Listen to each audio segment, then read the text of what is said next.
Gloire à toi, Seigneur.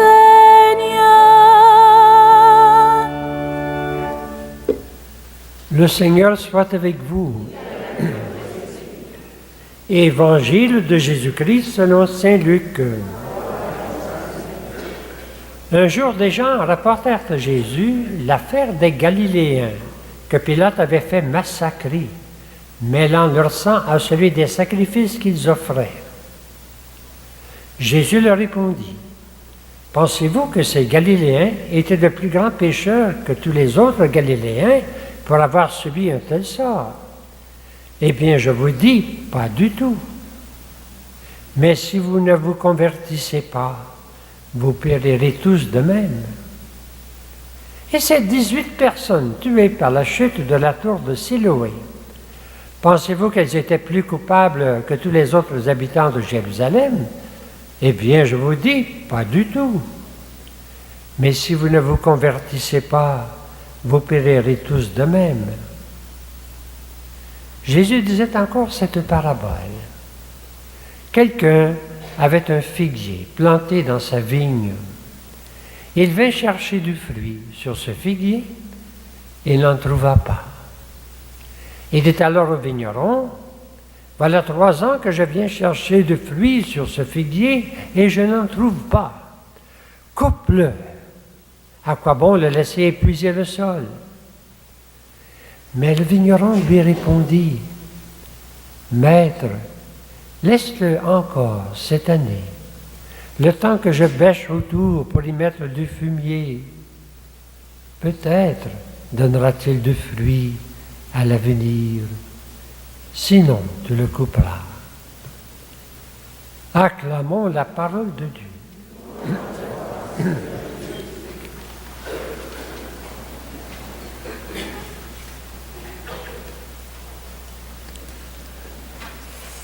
Nous venons d'entendre un évangile en 2 parties, et les 2 parties, c'est clair, je pense.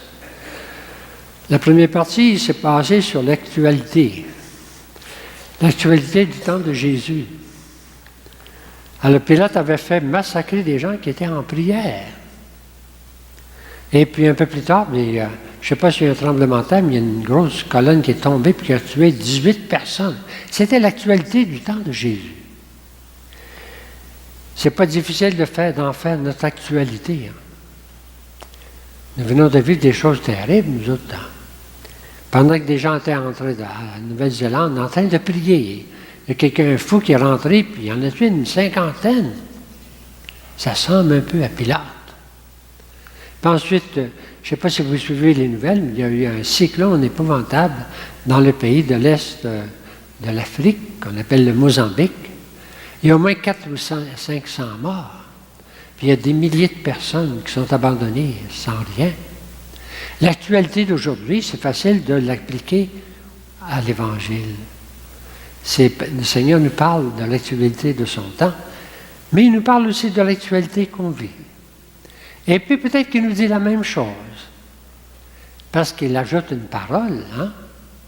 Pensez-vous qu'ils sont responsables? Pensez-vous qu'ils sont responsables plus que les autres? Ils étaient en prière. On est obligé de dire, ben non, ils n'étaient pas plus responsables que les autres. Et puis ensuite, pensez-vous ceux qui sont morts, pensez-vous qu'ils sont plus responsables? On est obligé de dire avec Jésus, ben non, ils ne sont pas plus responsables que les autres. Alors jusque-là, on est d'accord. Tout à coup, Jésus ajoute une parole. Si vous ne vous convertissez pas, vous périrez tous de même. Voilà une parole surprenante. Il vient de dire qu'ils ne sont pas responsables. Puis il est en train de nous dire, si on périt, on va être responsable. Je ne sais pas si vous voyez, c'est un paradoxe de l'Évangile. Un paradoxe de l'Évangile. Comment le comprendre? Il dit, eux autres, ils n'étaient pas responsables, mais vous autres, vous allez être responsables. Un paradoxe de l'Évangile. Pour le comprendre, il faut continuer dans l'Évangile. Je pense que la deuxième partie de l'Évangile nous aide à comprendre. Et là, Jésus nous raconte une petite parabole. C'est un récit. Un récit, il faut se laisser entrer dans le récit. C'est un petit récit. C'est simple comme tout. C'est quelqu'un, on ne sait pas qui, on ne sait pas quand, on ne sait pas son nom, on ne sait rien. Mais on sait une chose, c'est qu'un propriétaire, il y a une vigne, puis dans sa vigne, il y a un figuier. C'est tout ce qu'on sait. Mais c'est suffisant. Un petit récit, hein? Alors, puis il vient, un bon jour, il vient chercher des fruits sur son figuier, puis il n'en trouve pas. C'est pas fini. Là, alors, il y a un vigneron, celui qui s'occupe de la vigne, puis il lui dit, ça fait trois ans que je viens chercher du fruit sur ce figuier, puis je n'en trouve pas. Coupe-le. Ça, c'est la logique du propriétaire. Coupe-le. À quoi bon le laisser épuiser le sol? Ça fait 3 ans. Coupe-le. Jusque-là, c'est logique. Mais tout à coup, on voit le vigneron, celui qui s'occupe de la vigne, celui qui s'occupe du figuier, intervenir. Et puis il va dire, attends, laisse-le encore cette année. Laisse-le encore cette année. Je vais creuser tout le tour, je vais mettre du fumier. Peut-être donnera-t-il du fruit. C'est la phrase la plus importante de l'Évangile. Peut-être donnera-t-il du fruit. Il y a 2 petits mots importants là-dedans, c'est encore. Donne-lui encore. Et on reconnaît Jésus. On reconnaît tous Jésus dans le vigneron. On dirait qu'il aime son arbre. On dirait qu'il l'aime. Avez-vous déjà quelqu'un aimé une plante? Oui. On peut s'attacher à une plante, hein? Mais lui est attaché à son... Il veut le sauver. On reconnaît Jésus-Christ. Et puis Jésus-Christ qui dit, laisse-le encore un an. Peut-être donnera-t-il du fruit. Il y a bien des façons de dire peut-être, hein? Peut-être. Peut-être. C'est pas très gai, peut-être. C'est plutôt désabusé. Mais il y a un peut-être qui est fait autrement. Peut-être donnera-t-il du fruit. Je ne sais pas comment le dire, mais il faut le dire comme il faut, hein? Peut-être donnera-t-il du fruit. Je vous raconte une histoire bien simple pour dire ça. Il y a une maman qui avait 6 enfants. Puis il y en a un qui a claqué la porte. Quand ils sont arrivés à Noël, elle a préparé la table. Il y avait les 5 enfants qui étaient là. Puis elle a mis une place de plus. Elle a mis une place de plus. Puis ils ont demandé pourquoi, elle a dit, peut-être qu'il va revenir. Hein? Peut-être qu'il va revenir. Alors l'amour d'une maman, l'espérance d'une maman, c'est celle qu'on voit dans l'Évangile. Peut-être donnera-t-il du fruit. Qu'est-ce que Jésus veut nous dire aujourd'hui dans cet Évangile? Bien, la première chose qu'il veut nous dire, c'est qu'il attend quelque chose de nous autres. On est rendu au 3e dimanche du carême. Il attend quelque chose de nous autres. Il attend des fruits.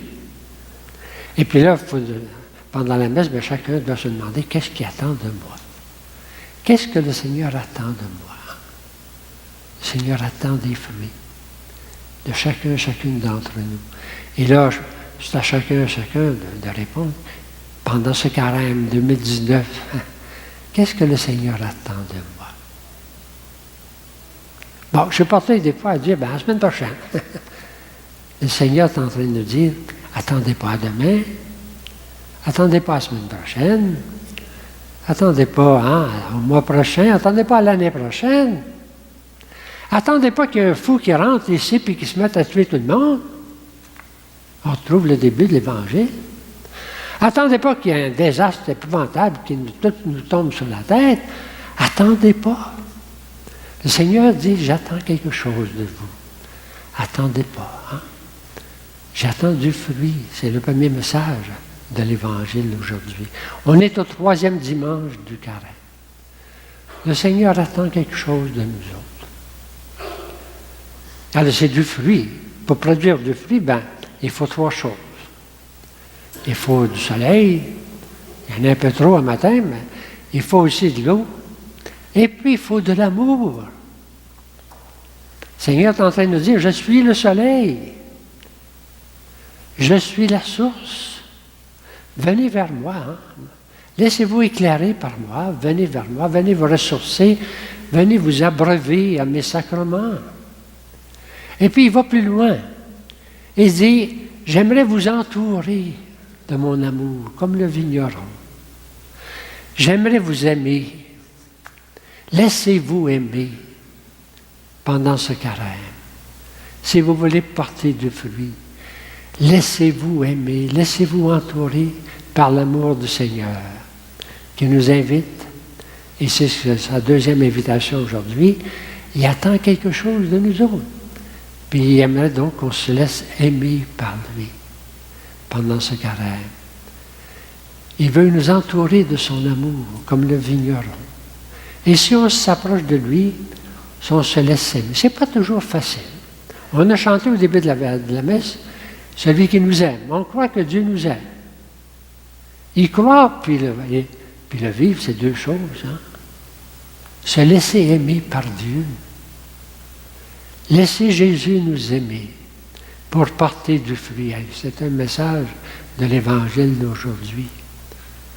Je crois que Jésus nous aime, chacune d'entre nous. Je pourrais dire vous, mais il faut que je me mette dedans.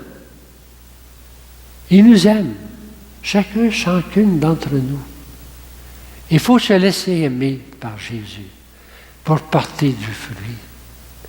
C'est un peu l'évangile d'aujourd'hui, alors nous allons nous lever et ensemble nous allons unir notre foi en un Dieu qui nous aime. En disant ensemble, je crois